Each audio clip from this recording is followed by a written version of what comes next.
welcome to the success story of dropouts. And let's start to think about the feeling you have with the words school dropout.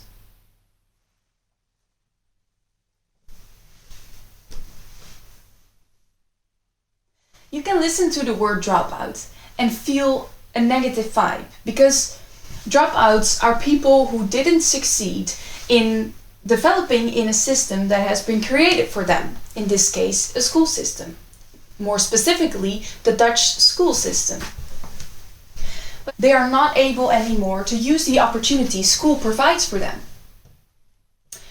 But on the other hand, they are actually sending us a really clear message, which is, I do not fit in this system. So this school system that I'm talking about, how did we create it? Let's have a look at history. In 750 AD, there was a big focus on sharing the beliefs of the Christian faith. So there were not specific school systems yet, but there was a focus on learning how to read, how to write, and how to use the correct language to share belief. Between 743 and 814 AD, Charles the Great was the ruler of an empire, the world's empire. At least, that's what he wanted. And therefore, he needed some knowledge. He gathered around some knowledge to learn for him, actually. They needed to read, to write, but also to know a bit about taxes. Because that's what they needed in that moment. They needed to be able to work with taxes and also with trading systems. So over the years, between the 17th and 18th century, we have been busy with building a specific curriculum, which is a structure in which we define what everyone needs to learn in school and what not. And by looking at the way that we were building this curriculum, I saw that school is actually a reflection of our society. In the moment that we were busy with trading and with doing stuff with taxes, we put that in the school system. And when we were more focusing on sharing beliefs and creating that message, that was the focus of school. So in the 18th and 19th century, more laws were involved in the process of school. You could think about Little Children's Law by Van Houten and the Compulsory Education Law, which made sure that children had to go to school instead of doing work. And with that came a school conflict between religious and non-religious schools. And because in that time, religious schools and non-religious schools didn't get the same funding from the government or municipalities. The religious schools did, but the non-religious schools based on science did not. So for a really long time, people were actually fighting to create an equal situation for both options in schools. And in 1920, they decided on equal funding for all schools. So at that moment, there was an equal situation for everyone to be able to choose the way of education they wanted. After World War II, there was a more free setting in schools. There was more light, more space, and more freedom. So this is how the system was created. But how does it look right now? I recognize the division of two school systems.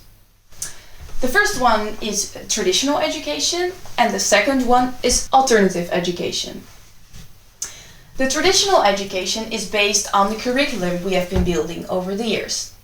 In the curriculum, there are specific skills you need to learn to be able to pass tests, to pass exams, and to eventually be able to choose specific work.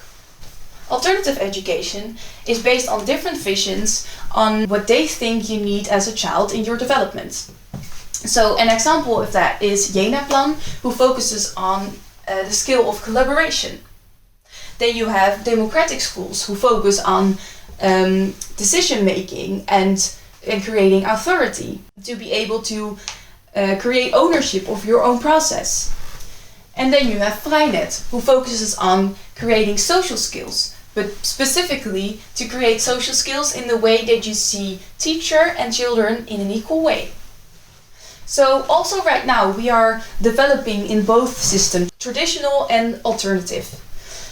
But I recognize an effect of these two school systems in our society. Because children in a traditional system eventually create a mindset of wanting to fit in current society in the way that we have been building it over these years. And then you have children who have been developing in the alternative system who create a certain innovative mindset.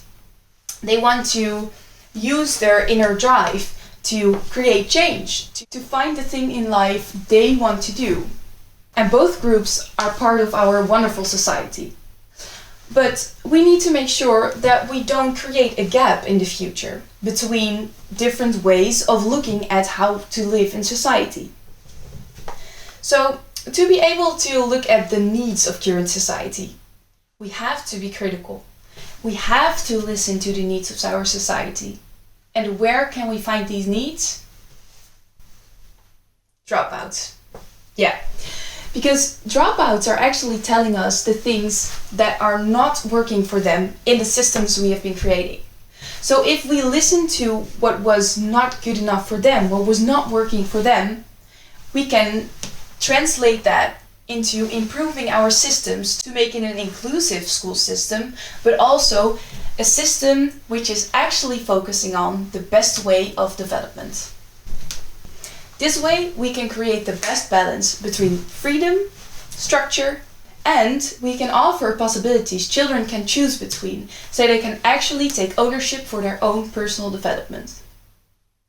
And with all of that information combined, we need to make sure that we can answer the question, what is school for?